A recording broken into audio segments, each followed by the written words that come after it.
Welcome back. It is 6:46 and we are joined by the leader, the head of the Boulder City Chamber of Commerce. It's for our In Your Business segment. Jill Rowland-Lagan joining us. Thank you again for coming in this morning. Thank you. Thank you for having us. I'm great. How about you? I'm delightful. Great. Let's talk a little bit about what's happening in Boulder City. And we all know Boulder City is different than certainly the rest of Las Vegas. No gambling there. It's just kind of a different kind of community.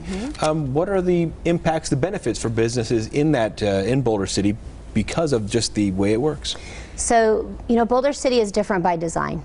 And when the founders were creating it after it left that governmental body, it was really important for them to understand what would the future look like. So they wanted to protect the resources, and they really wanted to make sure that they were doing the right thing. And so in doing so, it has allowed for not only the citizens to have input, but it also has allowed the business community to kind of grow and prosper based on what Boulder City is all about. And so we know that it's very historic, and so it caters to a lot of that. That historic district is a beautiful location for outdoor dining and live bands on the weekend and outdoor live bands, as a matter of fact. And so those are really nifty little businesses that cater to those kinds of things. The antique dealers, we have a lot of people in town that are very interested in those antiques, and so we're finding that antique dealers are adding in Boulder, because once you have one or two, add to the experience, you can keep people in town longer when you have more. So sort of create a community of a certain kind of attraction. Exactly, and a lot of the attractions are based on,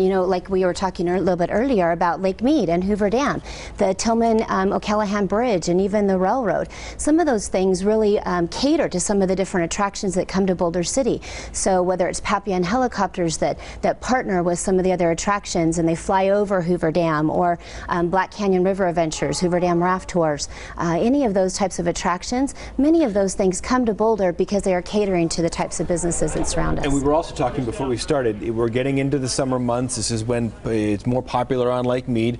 No matter what happens with I-11 and the effect maybe on some businesses, you've got to go through Boulder City to get to the lake. How much more populated, how much busier does it get in Boulder City once we start getting into these boating months? Well, we are excited this year to kind of see how it funnels in, because now it'll be so much easier to be able to get to Boulder City. So that ease of flow is wonderful, because now they can stop in town, they can get their ice, they can get groceries before they go head down and boat for the summer. You're not competing with everybody else. Exactly, and it's going to make it much easier to fill their gas tanks and fuel up the jet skis, and so we have a lot of, we have to really appreciate Lake Mead. Not only is it a summer activity, but with all of the fishermen all year long. We have such beautiful desert weather that you can spend time at Lake Mead all year long. Very quickly, just a couple of the events that are coming up on the horizon in Boulder City. Hey, we've got the block party, Dillinger's block party this weekend, and that's got lots of great bands. It's always a fun event.